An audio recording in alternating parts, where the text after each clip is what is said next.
Okay, let's keep talking about some of the questions from the Indivisible What's the Call meeting from Thursday, August 21st. Indivisible is a grassroots organization I am proud to be a member of.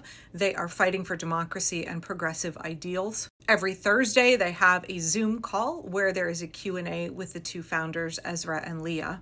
Indivisible members can drop their questions in the chat, and the ones with the most upvotes get asked, and we just keep going till we're out of time. There's typically between 4,000 and 5,000 people on a call every week. One of the questions that was asked in this call was, a recent story by David Kirkpatrick in The New Yorker showed that Trump and his family have profited about $3.5 billion and counting from this term of his presidency. How is this legal? What is the recourse for American citizens for this heinous use of his office of the presidency?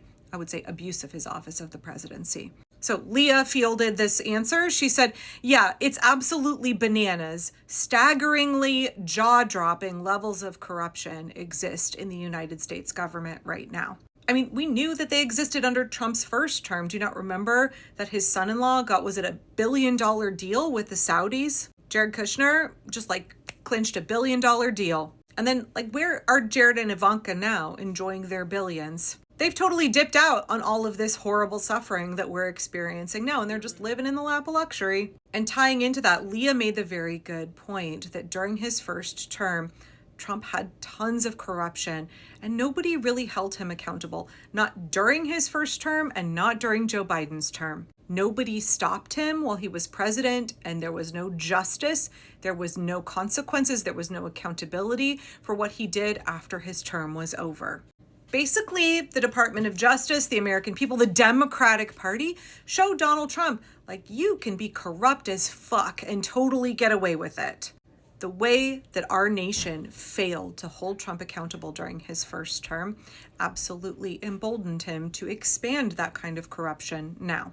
Leah said, under Trump in 2025, we are now seeing the regime taking action so that there will be no more meaningful checks or opposition to his corruption at all. Look at the crypto bill. Y'all, Democrats supported the crypto bill, including the part of it that enabled Trump to go ahead and profit off of his presidency even more, because there were a number of Democrats who are in the pocket of big crypto. She said Trump is shaking down big law and universities and getting away with it. He is trying to systematically, or chaotically, but the people behind him systematically, are trying to destroy any mechanism that can hold him and the people in his government accountable. And I know that can feel really dark and really terrible. I think it's pretty obvious to any of us who are not slathering MAGA hats that Trump and his regime are incredibly corrupt. There's a reason that Elon Musk, when he got into our federal government, he immediately went for all of the departments and portions of the government that were investigating him for crimes, investigating his businesses. It was never about cutting waste, fraud, and abuse. And it's amazing how we just let that happen, and now we've moved on to even more heinous corruption. And this is a really good point that I think we need to talk about. I think people on the left definitely feel this way, and people on the right in politics definitely feel this way. There is enormous cynicism about corruption in American politics. It's the reason so many folks on the left, a certain portion of folks on the left, say both parties are exactly the same. Democrats are just controlled opposition. They're both equally corrupt. They're run by the same foreign interest and corporate interest. They are functionally the same, even though we know that they're not functionally the same. It's true that there is corruption in both parties. And the far right has really bought into the propaganda of talk radio, of Rush Limbaugh, of all of the Republicans. First of all, the lie that Republicans are more fiscally responsible. They're more conservative. They, are more honest and do the right thing with finances. And since the 90s, there was this consistent vilification by the right of Democrats saying they are the party of pork. They're all about wasteful spending and we're all about being responsible. And then, of course, it was look at Nancy Pelosi, how extremely wealthy she is, how she has blocked legislation repeatedly that would bar members of Congress from owning single stocks. If that doesn't reek of self-interest and corruption, I don't know what does. I appreciated this statement. I think it's true. Americans think that all politicians are corrupt and that Republicans are just better at it. And this is the point that Ezra made that I want to drive home here. I find myself in agreement with Ezra a lot when he gets real worked up and swears. That's something I would also get worked up over. And I agree with Ezra. I think this is really where our focus needs to be right now, on the primaries for 2026, on the future of the Democratic Party. Ezra said, Democrats need to clean house so that there actually is a genuine contrast between the parties. Folks on the far left who don't want to vote for a Democrat because they think that Democrats are corrupt and they are in the pocket of foreign interest and corporate interest, like, they're not wrong. Establishment corporate Democrats, they prioritize their big donors, whether it's AIPAC or whether it's big business like big crypto. This is, of course, why we need comprehensive campaign finance reform. We need to get dark money out of our politics. But we can't do that until we have politicians who are in Congress who are not run by dark money. And Ezra is absolutely right. When you have two parties that in many ways are indistinguishable, and conservative Americans see like, okay, they're both pretty corrupt. They both are interested in enriching themselves. But this party over here does a really good job of scapegoating the groups that I'm already like not a fan of: trans folks, immigrants, Black folks. This group over here really panders to my racism and transphobia. And they're really good at like stoking racial tensions, the culture wars, etc., to get me to prioritize them. You see how Republicans win under this dynamic. If it's hard for your average voter who is already cynical about voting to readily distinguish between the two parties, the Democrats aren't going to win. This is why I think it's really stupid of them to continue to try to move the Overton window to the right and to try to sound more conservative on issues like immigration, to not speak up about what's happening in DC. Ezra said we need to clean house so we have a very clear distinction that one party opposes corruption and one party supports it.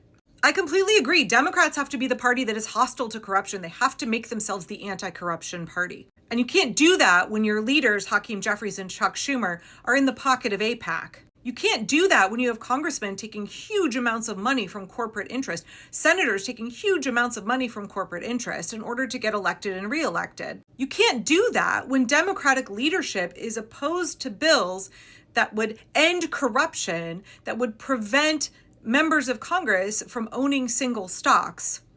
Your average American thinks that members of Congress are enriching themselves with insider information, that they have a vested interest in voting in a way that benefits their stock portfolio. And they're not wrong, which is why AOC for years has tried to ban single stocks in Congress. So I just want y'all to think about that as we're working toward the midterms and the Democratic Party has an approval rating in the 20s. But establishment Democrats think like, well, this is all going to be over in the midterms. We're just going to get voted in and it's going to be business as usual. No, it's not. No, it's not. That's delusional. Nobody's excited about establishment Democrats. Chuck Schumer's approval rating is in the teens. What distinguishes Democrats from Republicans? They don't even look like a full opposition party against fascism. Yes, the progressive members are. The leadership, no. And they definitely don't look like an anti-corruption party. We need to have an anti-corruption party on the ballot versus a fascist party. There has to be a clear distinction. And if we're not getting that from the Democrats, then we all need to get real busy going into the primaries. Not just for Congress, but like on a local level as well, state office as well. Consider running for office. Go to runforsomething.net. If your interest is democracy, if your interest is restoring democracy and not enriching yourself in politics, it's time for you to run for office. It's time for all of us to be supporting progressive candidates going into the primaries so that the Democrats can distinguish themselves as a party for working families, a party that wants to end corruption, and a sharp contrast to the Republican Party that doesn't care about working class people. They are the party of the billionaires. They're the party of corruption. So do we understand the assignment? It is time for us to put our all into the primary season. It's time for us to be platforming, promoting, donating to progressive members of the party who understand the assignment, are ready to meet this moment in history, because the crusty old establishment members of Congress who are currently running the Democratic Party, they have shown over and over again. They're the folks who helped get us into this mess. They will not be the folks to get us out of this mess. They've shown over and over they're not equipped. So it's time for them to get out of the way or be pushed out of the way. I know we're all tired, but we cannot wait till the general election. The fight for democracy, it's on right now, and it's definitely on for the primaries.